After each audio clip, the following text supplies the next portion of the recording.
जब मराठाओं को पता चला औरंगजेब ने छत्रपति संभाजी महाराज को मारने से पहले 39 दिनों तक उन्हें तड़पाया था, औरंग की इस अमानवीय हरकत ने मराठों के दिलों में आग लगा दी। मराठाओं क्षेत्र के सभी राजाओं के आंतरिक मतभेद गायब हो गए और केवल एक ही लक्ष्य बचा, औरंगजेब और मुगलों का विनाश।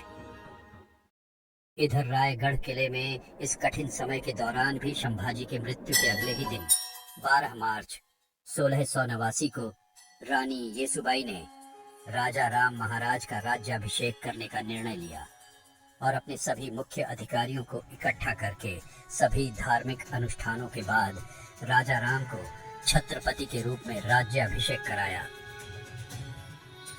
ऐसा करके उन्होंने आलोचकों और मुगलों को एक कड़ा संदेश दिया कि मराठा साम्राज्य अभी भी मजबूत है और लड़ाई लड़ने में सक्षम है, उनका छत्रपति अभी भी जिंदा है। इधर औरंगजेब को जैसे ही ये खबर मिली, उसने ने अपने जनरल जुल्फिकार खान को मराठा राजा राजा राम को पकड़ने का आदेश दिया।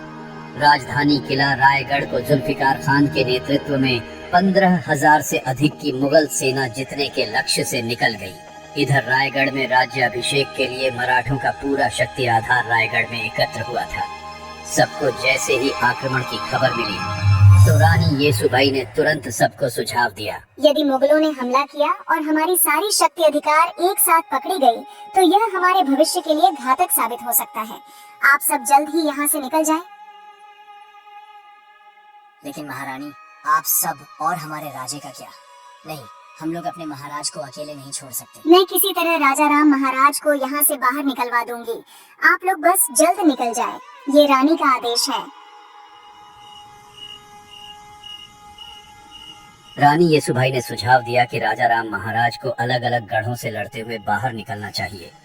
उनको अंत में जिंजी में जाकर सुरक्षित रहना होगा, क्योंकि जिंजी का किला एक अभेद किला था। येसुबाई की सलाह तदनुसार राजा राम महाराज, यशाजी कंक और रामचंद्र पंत अमात्य के सुरक्षा घेरे की बदौलत भेष बदलकर रायगढ़ से भाग निकले।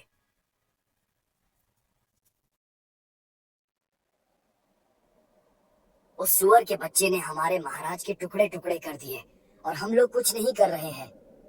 इतिहास हम पर थूकेगा धनाजी। आप और आपका कुल महान है संताजी। आपको मैं शीश झुकाता हूँ।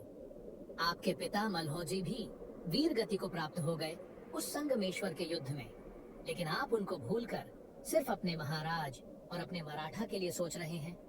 अब आप जो बोलोगे वही होगा। फिर क्या होना था? अब ऐसी आग लगने वाली थी कि औरंगजेब की नींद उड़ने वाली थी।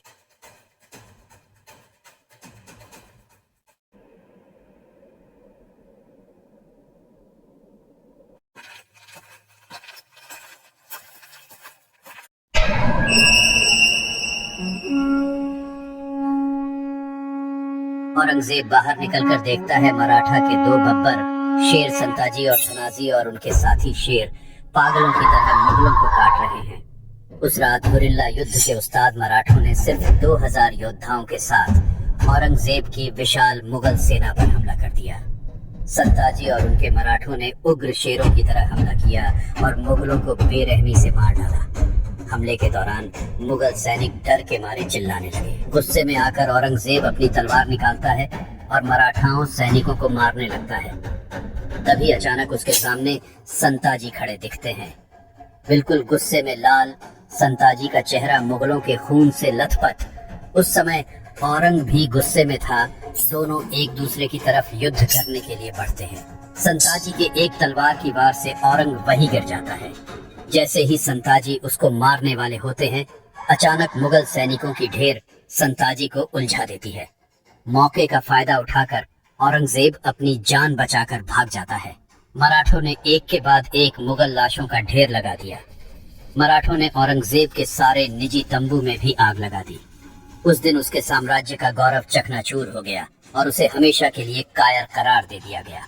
एक प्रतीकात्मक जीत के रूप में मराठों ने औरंगजेब के तंबू से 2 सुनहरे शिखर उठाए और उन्हें सिंहगढ़ किले के ऊपर रख दिया। अगली सुबह जब औरंगजेब ने युद्ध के मैदान को मुगल लाशों से अटा पड़ा देखा तो वह अविश्वास में बुदबुदाया, या अल्लाह, ये मराठे किस मिट्टी के बने हैं?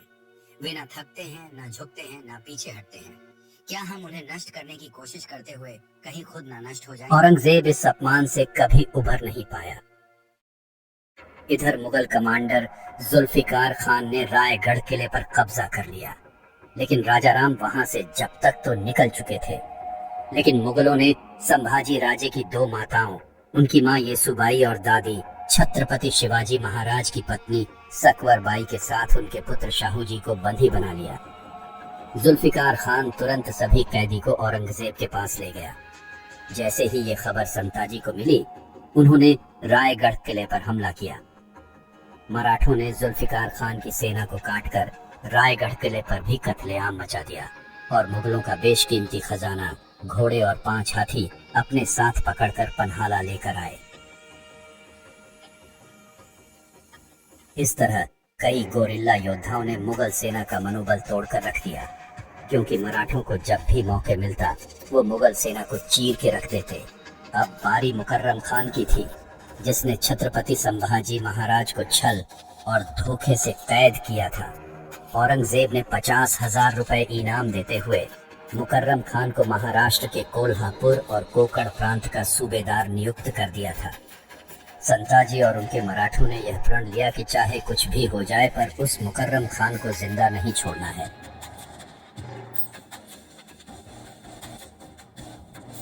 दूसरी ओर हमारे महाराज राजाराम प्रतापगढ़ से अब वे सज्जनगढ़, सतारा, बसंतगढ़ होते हुए पन्हाला किले तक पहुंचे। अब उन्हें यहाँ से रानी येसुबाई के कहे अनुसार जिंजी निकलना था, लेकिन औरंगजेब भी राजाराम को पकड़ने पर तुला हुआ था। चतुर औरंगजेब जानता था कि नवराज्याभिषेक करने वाला राजाराम जान बचाने के लिए जिंजी ही जाएगा। उसने जिंजी जाने वाले सभी मार्गों पर कड़ी निगरानी रखने का आदेश दिया। उसने यह सुनिश्चित करने के लिए गोवा के पुर्तगाली वायसराय की मदद भी ली थी कि राजाराम समुद्र का मार्ग का उपयोग न कर पाए।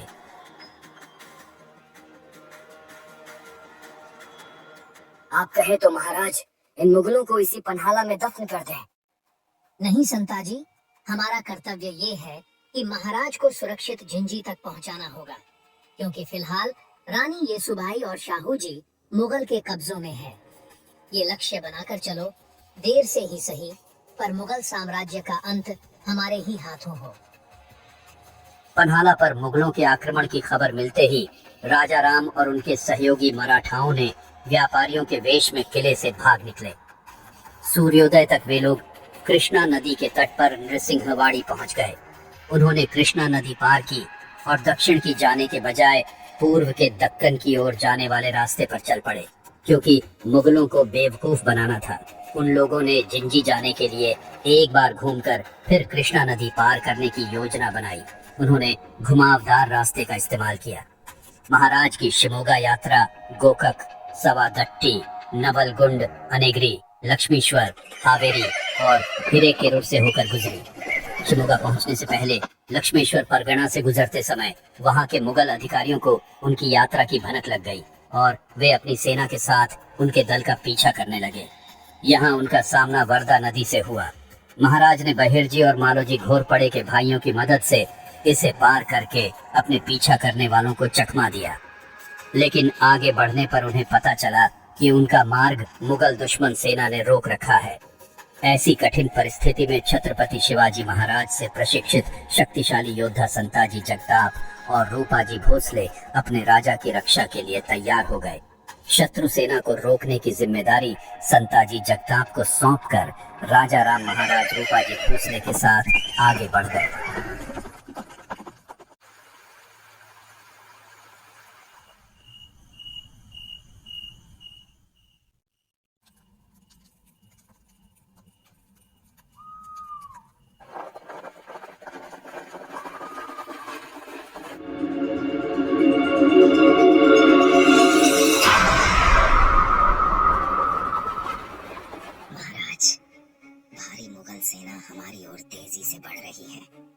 राजाराम महाराज तेजी से उठते हैं, चारों ओर देखते हैं।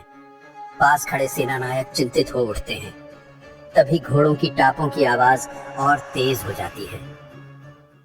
महाराज, हमें तुरंत निकलना होगा। मुगल सेना हमें चारों तरफ से घेर रही है। इससे पहले कि मराठा सैनिक कुछ कर पाते, अब्दुल्ला खान की विशाल सेना चारों दिशाओं से हमला कर देती है।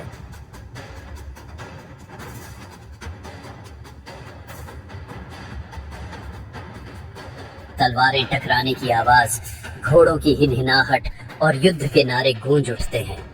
मराठा सैनिक बहादुरी से मुकाबला करते हैं, लेकिन संख्या में कम होने के कारण कई वीर गति को प्राप्त होते हैं। राजा राम को जिंदा या मुर्दा पकड़ो, किसी भी हालत में भागने न पाए। मराठा योद्धा अंतिम सांस तक लड़ते हैं और आखिरकार अब्दुल्ला खान की सेना सभी मराठा सेना को बंदी बना लेता है और फिर उन्हें बीजापुर किले में ले जाया जाता है।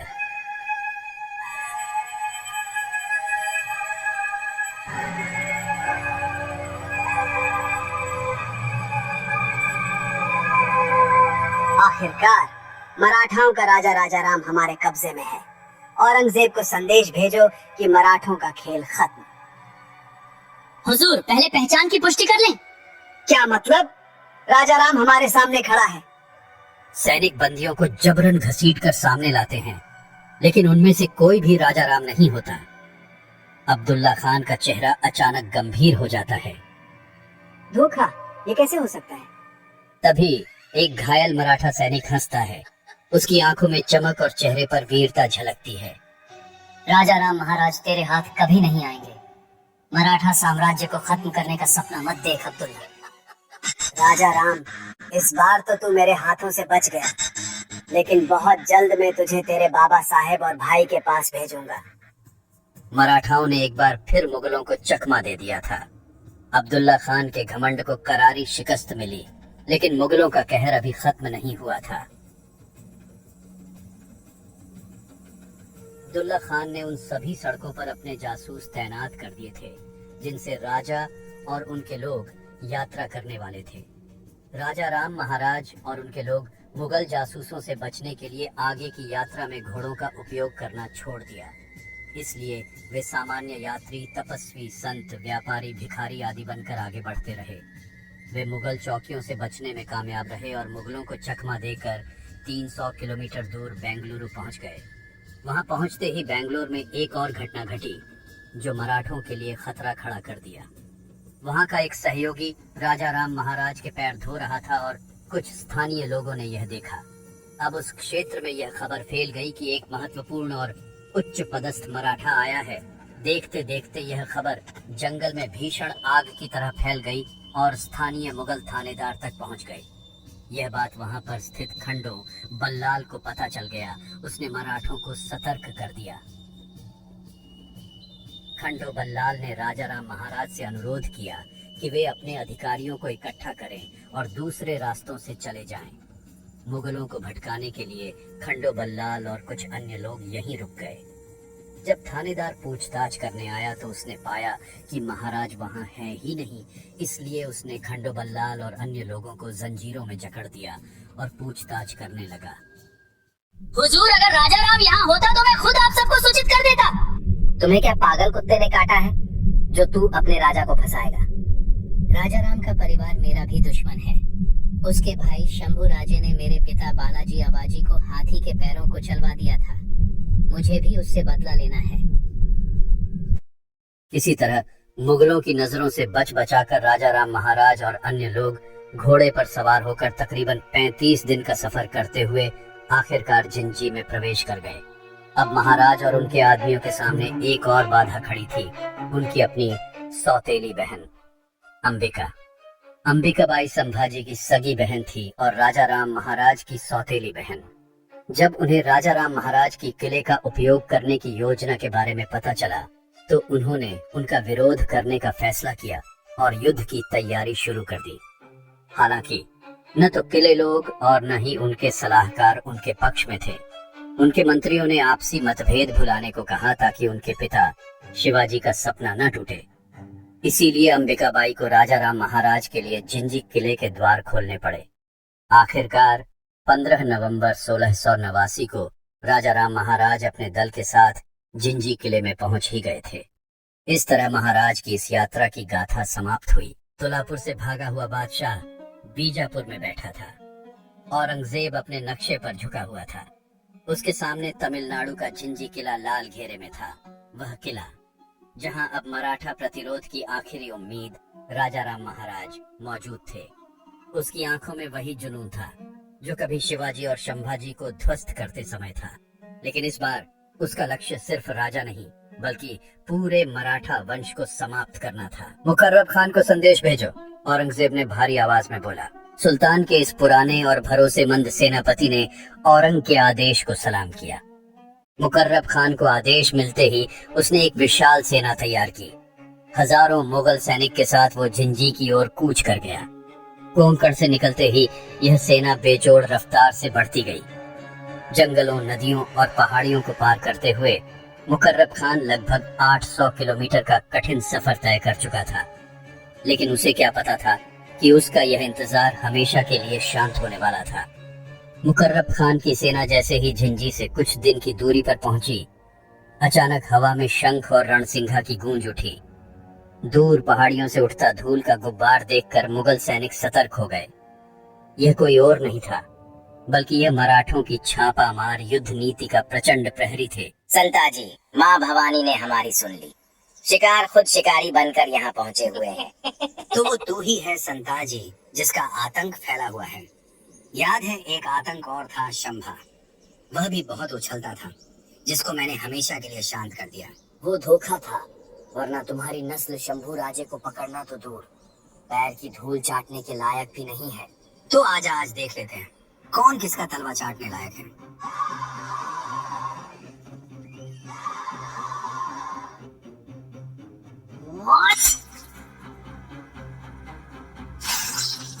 दिसंबर 1689 के अंत में मराठा सेना ने मुकर्रब खान की विशाल सेना को गाजर मूली की तरह काटकर तबाही मचा दी।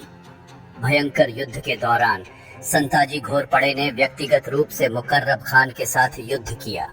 जब मुकर्रब संताजी का सामना नहीं कर पा रहा था तो वहां से भागने लगा। संताजी ने उसका पीछा किया।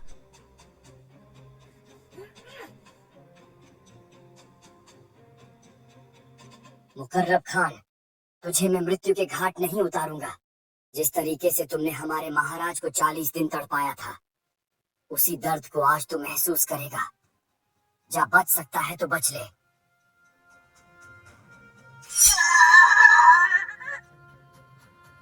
मुकर्रब खान के घाव इतने गंभीर थे कि उसके बचे हुए सैनिक उसको उपचार के लिए ले जाने लगे। लेकिन मुकर्रब खान की वही दर्दनाक मौत हो गई। मुकर्रब खान की मौत के साथ मराठों ने छत्रपति संभाजी महाराज की शहादत का बदला लिया।